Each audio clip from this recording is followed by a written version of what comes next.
Welcome back. Hope you had a nice cup of coffee or tea or whatever. And it's my pleasure now to introduce to you Minna Houtilainen, who shares her time between Helsinki University and Uppsala University. And we just talked about it, and I am from Uppsala originally myself.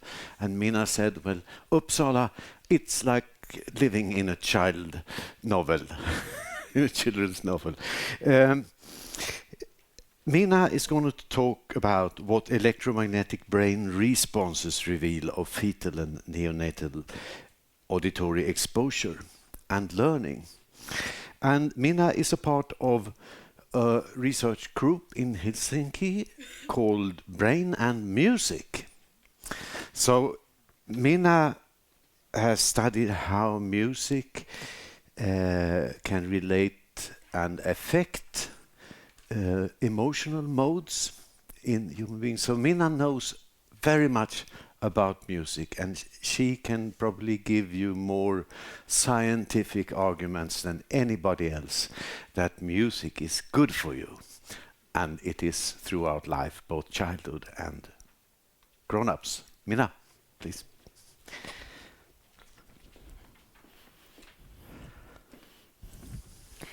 Okay, thank you. It's wonderful to be here to talk a little bit neuroscience to you. Today we are focusing on the smallest brains, the fetuses and the newborns. I do research also on toddlers and adolescents, and also on adults, and most of my music studies are in toddlers and adolescents. But let's today talk about the very smallest ones. I hope that after my talk you think more of noise, not only from the point of view of the noise level, but also of the content. What is there in the noise? Because for the auditory system, it makes all the difference. Of course, we know that the sound level makes all the difference too, but also what is inside, what is the content of the noise. I'm going to talk a little bit first about what these electromagnetic brain responses are and how you can measure them. And then I will show you a little bit proof about the infant auditory system being inclined towards learning from sounds. So all the sounds are received for a reason, and this reason is to learn something from them. And then I will show you a little bit evidence of this type of learning that occurs already even before the baby is born. Why this learning occurs so early, we can only speculate, and I'm going to do that. And then I'm going to present two studies that I'm running currently. One is a study at the neonatal intensive care units, and this will be presented in much more detail by Ulrika Oden right after me. And then another study about working mothers, very much resembling what the first talk today was about. And then finally I'm going to say a few words about so-called optimal sound environment for infants, whatever that could be. But let's start with the electromagnetic methods. The most common method, and this is actually the oldest brain research method invented already in the 20s in Germany, is to record the electroencephalogram of the baby or a child or anybody, and then play some sounds and look at how the electroencephalogram changes because of the sounds. And if you do that really precisely, you will be able to record electric brain potentials, event-related brain potentials that are actually tied directly to the sounds. So these are like the picture of how the sound was analyzed in the brain. It was perceived, maybe it was memorized, maybe it evoked some attentional processes in the brain. All of this you can see in the event-related potentials. This method is nice because the baby is happy. He can just sleep throughout the measurement and doesn't have to care for the sounds what we are playing to them. There are many different types of devices, but the main idea is the recording of the electric potentials from the surface of the baby's brain. This you cannot do in fetuses because you cannot place the electrodes on the surface of the fetus's head. But we have another method, magnetoencephalogram. Here again we are recording the electromagnetic activity of the brain, but now we are not recording the potentials from the surface of the brain, but actually we are recording magnetic fields that are coming out from the brain. So all of us actually have magnetic fields coming out from our brains right now, and these magnetic fields can be recorded with MEG. These devices are a little bit clumsy. They look like old-fashioned hair dryers, and you put this helmet on top of the person's head and you are able to record a magnetic field from all over the brain.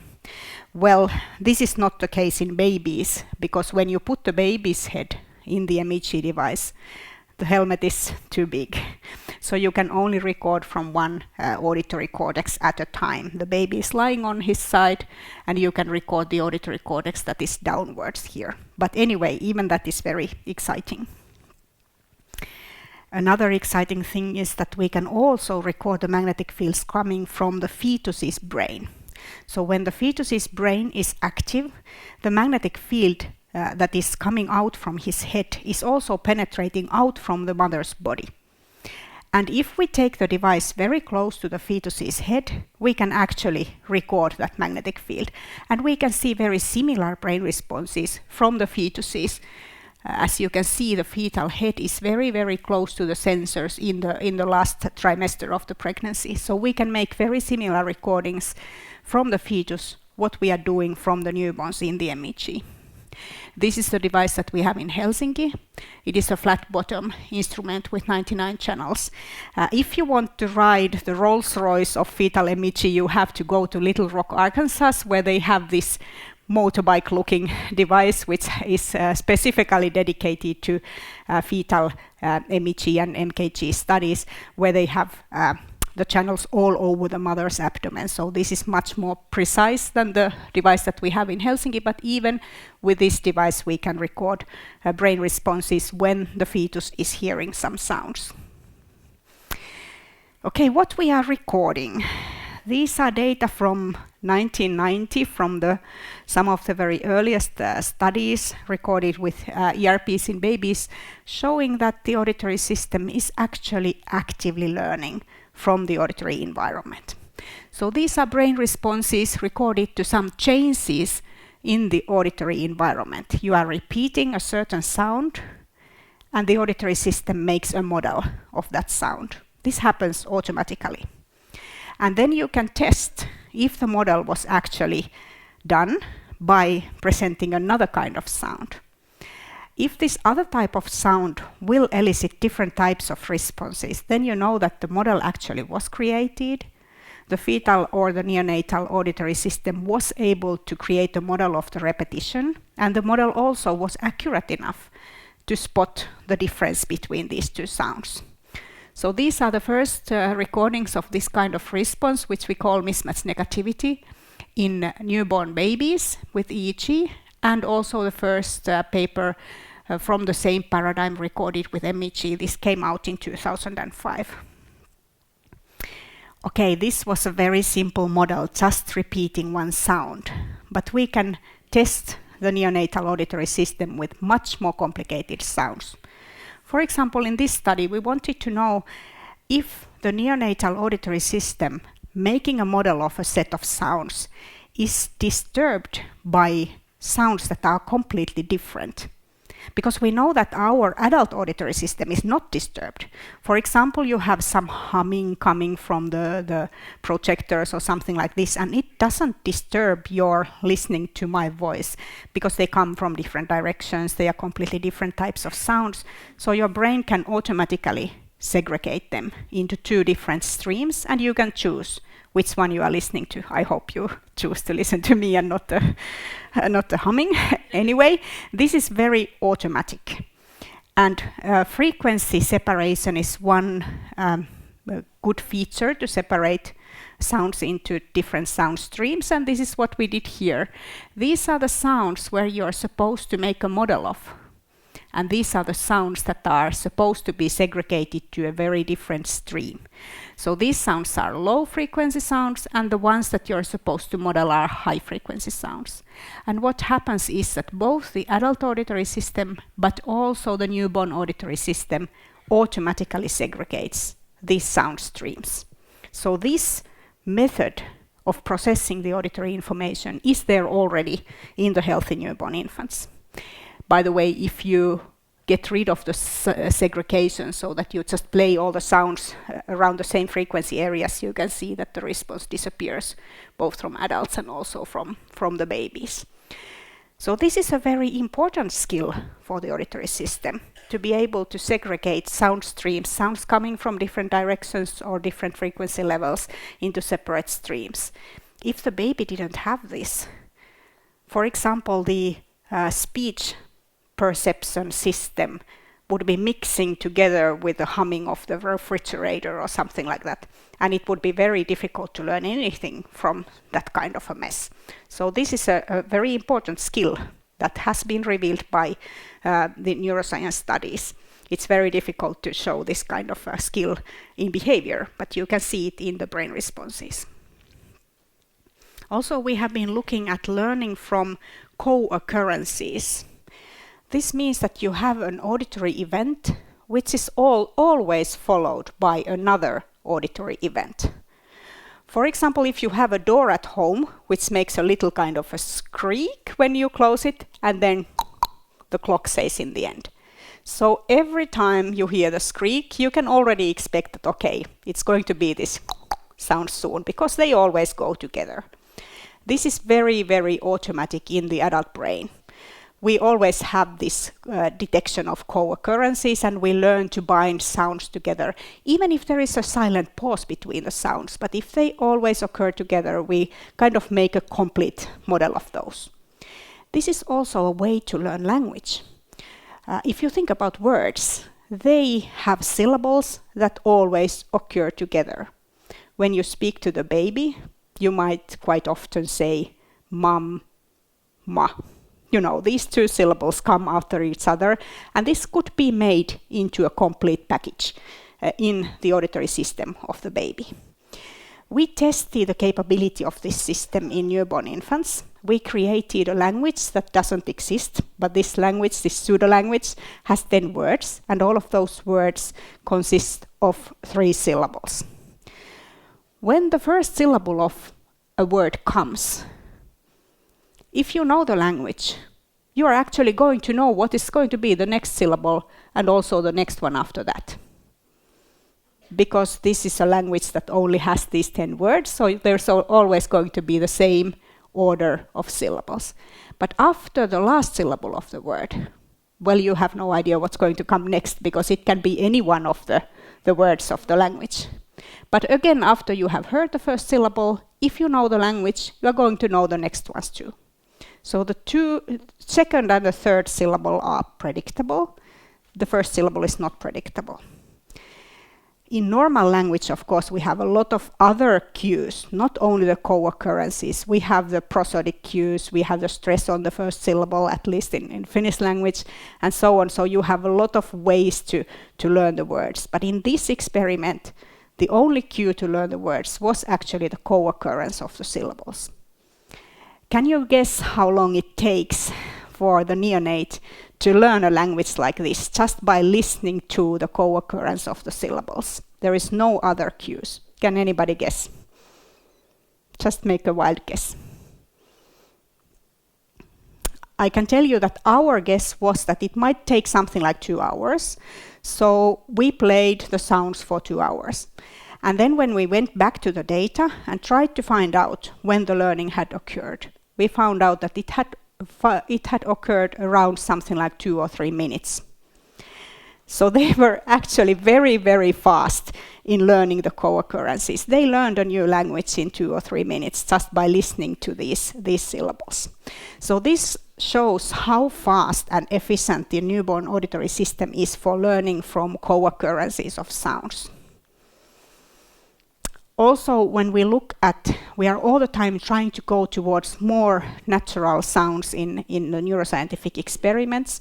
We would like to get rid of these isolated words and isolated syllables. And in this experiment, we actually used continuous natural speech and singing. And what we found out was that for the neonatal auditory system, it is actually very easy to find the beginning syllables of words from natural speech, and also from singing. Especially singing seems to give very large responses in the MEG system for the neonatal, from the neonatal brain. We also tried to make some degraded speech so that we got rid of the changes in the F0, so that the speech sounds something like this. So you don't have any alteration of the F0, or also to get rid of the formants so that the speech sounds something like this. And both of these degraded versions give smaller responses. So it seems that the full spectrum of speech, the full variation of speech, is what gives rise to these large responses from the babies. Well, why are we so much interested in recording these event-related potentials or magnetic fields? Well, of course, the main reason is that they have some meaning. We can look at the skills of the baby already at that moment when we are making the recordings, or then we can also correlate it to later learning. There are many important studies in this field looking at early brain responses and relating them to later behavior or auditory or language-related problems. I just brought some examples here. These are from the PhD thesis of Vesa Putkinen. You can find this from the University of Helsinki webpage if you are interested in his work. He has been looking at how much children are involved with music, if they go to musical play school, if their parents have the habit of singing an evening song to them, or if they sing a lot themselves and so on. And he looks at how they are correlating to the brain responses that are recorded to speech-relevant changes in this paradigm. And as you can see, there are quite strong correlations that show that the exposure to music, the interest in music, and the music in the everyday life of the child actually make these brain responses grow faster. Not only speech-relevant brain responses, but also responses that are recorded to surprising sounds. This is work that is related to the allocation of attention. So we are also very much interested in how individual sounds are disturbing children when they are doing something that they are interested in, and what are the brain responses related to those switches of attention that occur in these situations. So this is just to convince you that it is important also to make these recordings of the brain responses. So the capacity to perceive sound features and to make models of ongoing sound environment as well as to learn from it is the most important capacity of the neonatal auditory system. If everything just sounds random, so there is nothing to learn, there is nothing to perceive, everything is just like a complete mess. And the first task for the neonate is to make sense of the auditory system, to make sense of the auditory environment. What is relevant? What is important? What is even maybe potentially dangerous or aversive? And what is something wonderful and will bring soon something very nice to the life of the neonate? They are very, very good at learning this.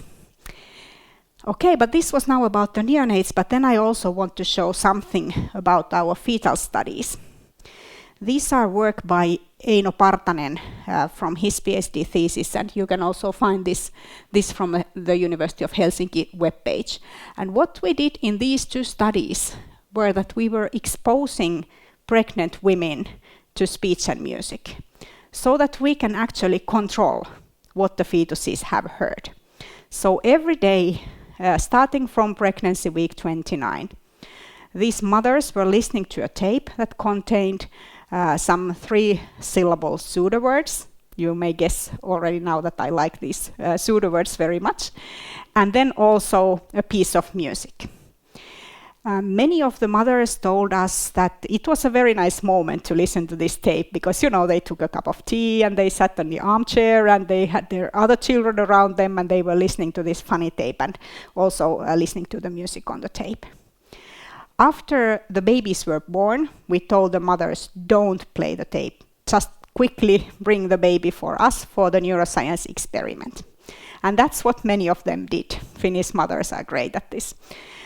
And we recorded the brain responses to the same sounds that the babies had heard before they were born.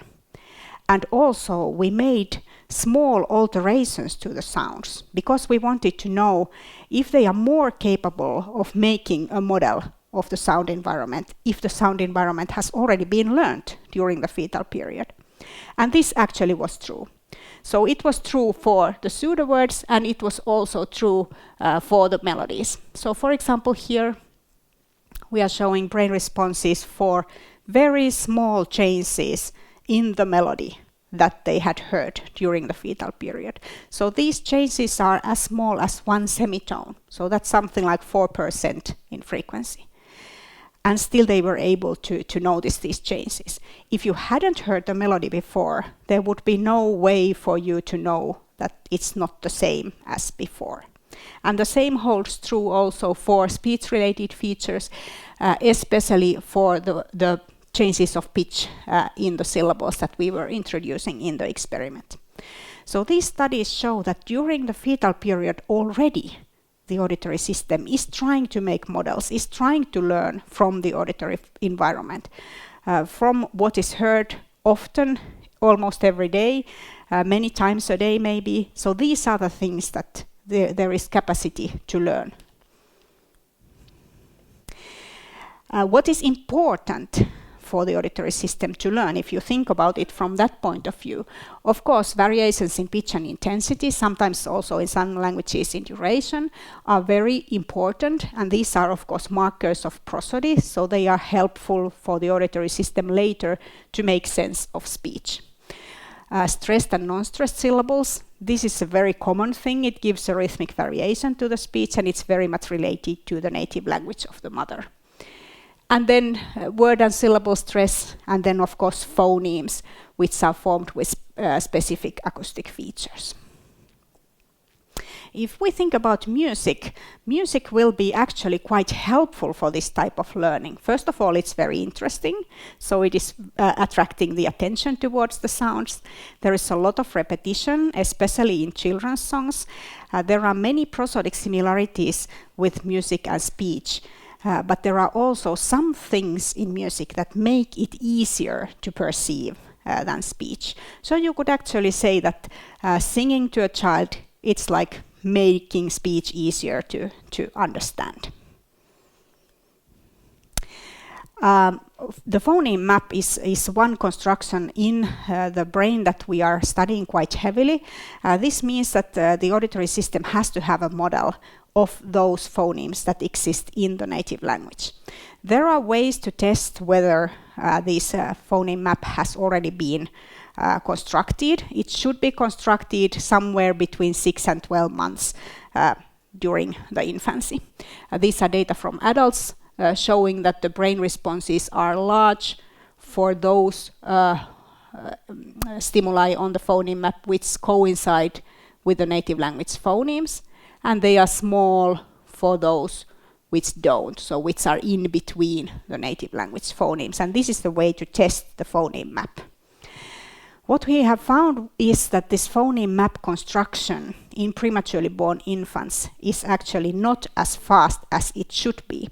So in this experiment we were recording the existence of the phoneme map in full-term babies and also in prematurely born children. And we found that still at the age of 12 months, when the response to the non-native phoneme should have disappeared, and it has disappeared from the full-term babies, it hasn't actually disappeared from the prematurely born children. So this is something that is actually one piece of evidence showing that something is not right in the prematurely born baby's auditory development. And we are of course looking for ways to support this. So I'm going to skip that one. One of them is this kangaroo project that Ulrika is going to talk to you more about, and another one is then this project on the working pregnant mothers. So this project on the working pregnant mothers is at the Finnish Institute of Occupational Health, and here we are looking at if the pregnant mother working in noisy conditions could actually cause a problem for this learning system of the fetal brain. So if the fetus could actually, of course, being exposed to the noise in general, but also to be exposed to the co-occurrences in the noise, to the systematicity in the noise, and that could maybe be harming the auditory system. Unfortunately, I don't have any data to show to you yet, but finally I'm going to say a word about an optimal sound environment for the neonatal and prematurely born brain. So if you have silence, this means that there is no stimulation. This is stimulus deprivation. If you look at animal studies, what happens in stimulus deprivation is practically that there is less and slower connections from the ear towards the brain. This is not what we want. If you have random stimulation, this would be noise. The auditory system cannot make any model of that. So the model building system is not getting stimulation. What would be more optimal would be stimulation that has speech features, which has predictability, and which has relevance. And to put this into 2 words, it would be speech and singing. Thank you.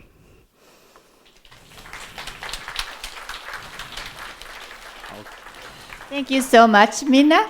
I think we are so curious now to hear about the kangaroo project. So yes. My suggestion is that we do that, and then we take questions to both of you after that. Yeah. Is that okay? Yes, Thank you so much.